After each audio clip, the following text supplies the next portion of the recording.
Pak, Ya. aku juga punya kehidupan yang aku mau.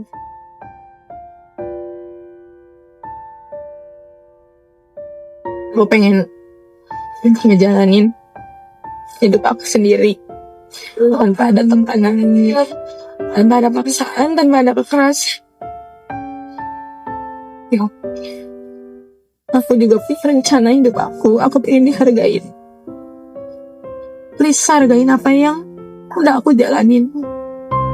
Jangan sering memaksakan kehendak apa.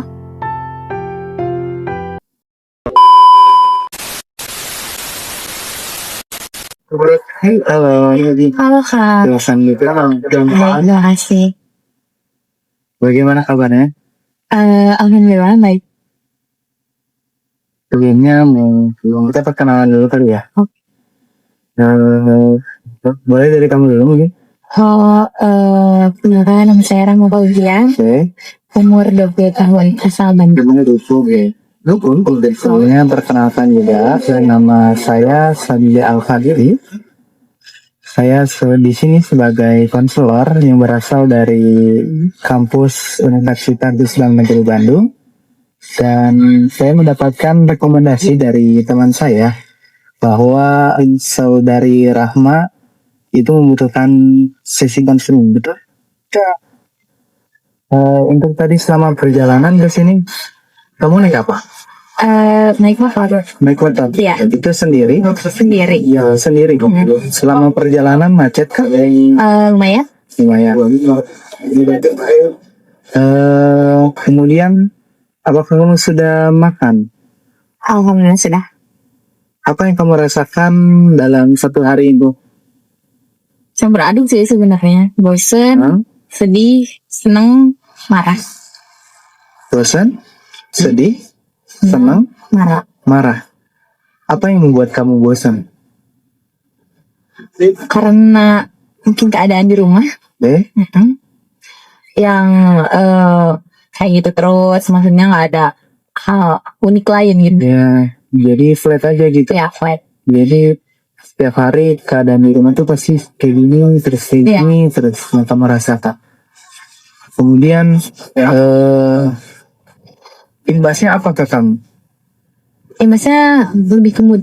Oke. Jadi kadang kurang konsentrasi dan kadang jadi saya nggak mau ada di hidup saya pribadi. Jadi saya lebih mengalihkan ke hal-hal yang sekiranya bisa mengalihkan pikiran saya.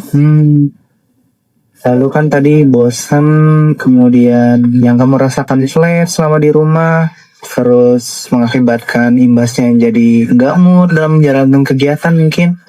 Kemudian apalagi yang kamu rasakan tadi selain bosan? Sedih. Apa yang membuat kamu sedih?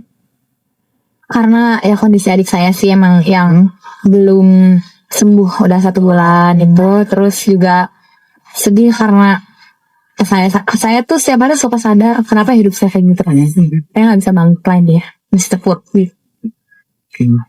Saya bisa merasa. Jadi kalau misalkan saya ada di posisi kamu, itu pasti merasakan dia setiap hari melihat adik yang sakit gitu kan. Kalau boleh tahu sakitnya? Radang syaraf tulang belakang. Jadi itu gimana itu? Jadi efeknya itu nggak bisa ngegerakin kaki. Kalau kegerakin sedikit langsung sakit, teriak. Jadi dia berbaring terus? Iya, berbaring. Tapi ya mungkin emang selain sedih, apa lagi? Senang ya. Senangnya mungkin karena ya ada adik saya yang masih kecil, selalu bersandar sama dia lah terkadang. Terus juga tadi dia juga baik gitu, nilainya juga bagus. Itu sih yang bikin saya senang. Kalau boleh tahu kamu dalam satu keluarga berapa saudara? 3. Iya. Kamu anak pertama? Iya. Berarti yang kedua itu yang sakit? Iya, yang kedua yang sakit. Ketiga ini? Yang masih kecil SD. Dia yang menghibur kamu gitu? Iya, dia. Di salah orang tua, di salah keluarga yang kamu bilang flat, membosankan, yang imbasnya bikin kamu nggak mood, tapi ada di situ ada adik kamu yang selalu membuat kamu bahagia karena nilai ya, Kemudian aktivitasnya mungkin yang membuat kamu bahagia karena dia masih kecil, suka bermain. Iya, betul sekali. Kemudian selain itu apa lagi? Sedih, Marah. marah. Apa yang membuat kamu marah? Apa ya? Kadang ya mungkin kayak pertengkaran di rumah itu yang bikin aku marah. Oke. Terkadang juga aku marah sama takdir Tuhan yang kenapa sih aku udah sering banget berdoa ke Tuhan buat kayak aku udah capek di posisi ini tapi Tuhan tuh kayak masih aja terus nguji aku di posisi ini. Itu yang bikin aku marah sebenarnya. Karena kayak seolah apa Tuhan gak ngedengerin doa aku atau kayak gimana. Jadi ya itu juga kadang yang buat aku malas untuk berbicara langsung sama Tuhan di ibadah. Yang kamu rasakan marah karena kenapa sih Tuhan mentakdirkan aku tuh kayak gini terus? Iya betul. Aku selalu mendapatkan musibah. Iya. Kenapa kehidupan aku gini-gini terus? Kayak nggak ada hal yang membuat aku senang gitu. Itu yang kamu rasakan. Iya. Selain itu ada lagi? Apa ya? Mungkin terkadang aku ngerasain namanya keputusasaan di hidup sendiri. Dimana aku belum bisa menerima jalan hidup yang aku jalanin sekarang. Karena menurut aku jalan hidup yang aku jalanin sekarang itu bukan pilihan aku, tapi pilihan papa aku. Dari aku kecil, apapun yang aku lakuin itu pasti kehendak papa. Gak ada kayak keinginan aku gak didengar atau kayak gimana. Dan ya otoritas semua dari papa. Semua ketergantungan oleh papa. Maksudnya semua harus diatur sama papa. Iya.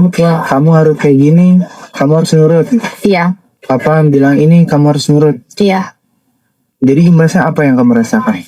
Imbasnya aku sulit untuk menjalani kehidupan yang aku mau dan kadang juga aku kayak ngerasa ya udah biarin aja segimana aja. Kadang kalau misalkan aku mau menyerah juga, tapi anehnya aku terus menjalanin kehidupan itu. Kayak misal aku nggak mau sebenarnya kuliah di jurusan komunikasi. Aku pengennya di sains, di geofisika. Dan bapak aku minta di jurusan yang ada Islam-Islam. Mungkin itu yang lebih cocok di aku di komunikasi. Akhirnya di komunikasi pun aku kayak kadang males aja, kadang tertekan, kadang mungkin kalau di kelas lebih sering main handphone agar ya gak nangis atau kayak gimana, kadang masih masuk aja gitu. Kita balik lagi ke tadi ya. Tadi kan kamu bilang marah karena kenapa sih Tuhan tuh selalu mentakdirkan aku kayak gini terus, tidak ada kebahagiaan. Kamu percaya nggak kalau Tuhan itu dia sudah menuliskan setiap hambanya ke depannya itu bakal mendapatkan di sisi dia selalu mendapatkan keburukan atau selalu mendapatkan ujian dari Tuhan. Kalau sudah mempersiapkan ke depannya nanti kamu akan mendapatkan hasil dari suatu apa ya masalah itu. Ya, maksudnya nanti Allah pasti menjanjikan suatu kebahagiaan. Aku percaya kata-kata itu. Cuman gimana ya? Kadang saya juga punya batas sabar yang tersendiri. Aku di pondok, aku waktu itu mondok 6 tahun itu buat kabur. Tapi aku juga nimba ilmu. Di situ aku percaya Allah pasti bakal ngasih hal yang terbaik. Tapi setelah ini aku ngerasa kayak kok kayak gini terus kayak gitu. Dimana ya aku juga capek. Sebenarnya kayak kenapa sih Allah tuh nggak ngedengerin aku atau kayak gimana sih? Dulu aku di pondok sering doa gini, aku sering ngaji, sering apa. Tapi kenapa sekarang malah tetap kayak gini gitu. Walaupun ya mungkin emang ada perubahannya, tapi aku masih nggak terima karena ya hal itu masih terus mengelabui diri aku sendiri gitu. Kalau tadi itu setelah dari itu tuh apa? Yang tentang kamu tuh harus ini sama papa. Ya. Mungkin lebih ke yang aku lihat sih karena papa ada penyesalan di masa lalu, akhirnya memaksakan kehendaknya ke aku. Dimana jadi papa ngeliatnya karena sejalur dengan apa yang dulu notabene pesantren, jadi aku harus kuliah juga yang Islam-Islamat. Tapi padahal kan aku juga punya mimpi sendiri. Aku pengennya di sains, di geofisika, kayak gitu kan.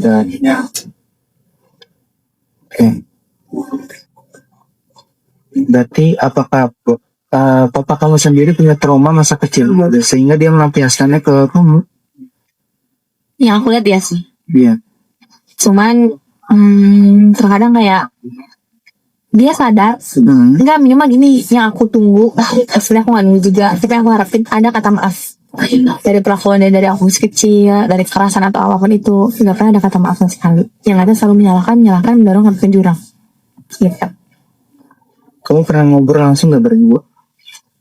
Kalau untuk ngobrol langsung, karena aku juga berusaha kayak mengutarakan perasaan aku dulu waktu di pondok.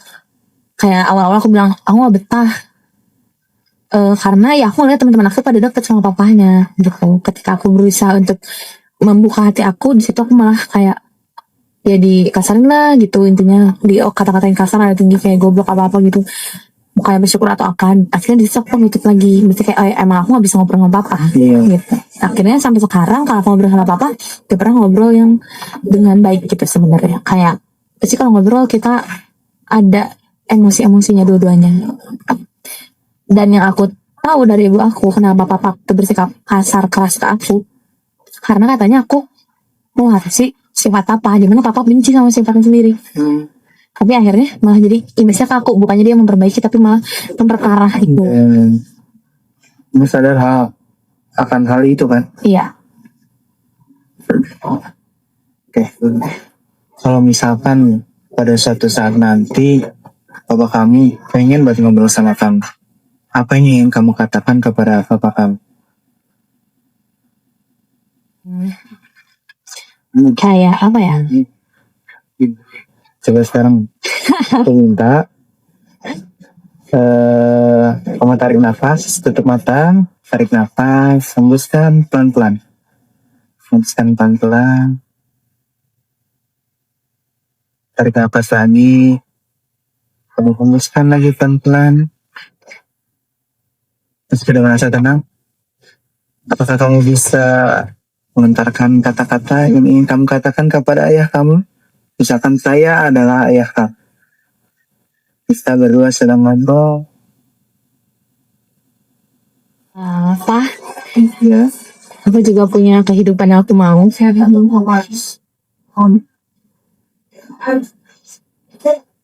Gue pengen ngejalanin hidup aku sendiri tanpa ada tekanan, tanpa ada paksaan, tanpa ada kekerasan. Aku juga punya rencana hidup aku pengen dihargain. Please hargain apa yang udah aku jalanin. Jangan sering memaksakan dan tak apa-apa. Itu sih dah.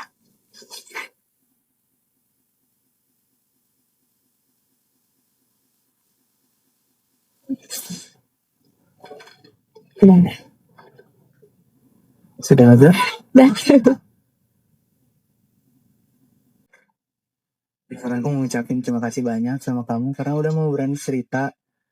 Gak semua orang berani mau cerita, tapi kamu aku apresiasi sangat luar biasa karena berani mau cerita. Jangan.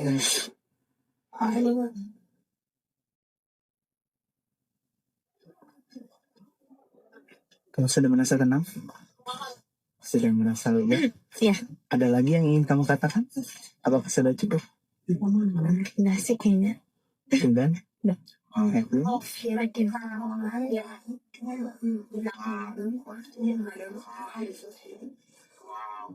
Mungkin untuk sesi berikutnya kita lanjutkan pertemuan minggu depan. Aku harap kamu menuliskan di satu lembar kertas apa sih sisi buruk dari papa kamu, apa juga sisi positif dari papa kamu. Coba kamu bandingkan, nanti coba kita konselingkan lagi di minggu depan. Baik. Terima kasih. Aku ucapin terima kasih sekali lagi, terima kasih karena kamu sudah berani cerita, sudah bisa meluapkan semua isi kata-kata yang selama ini kamu pendam dan ingin kamu bicarakan kepada bapak kamu. Kamu berani.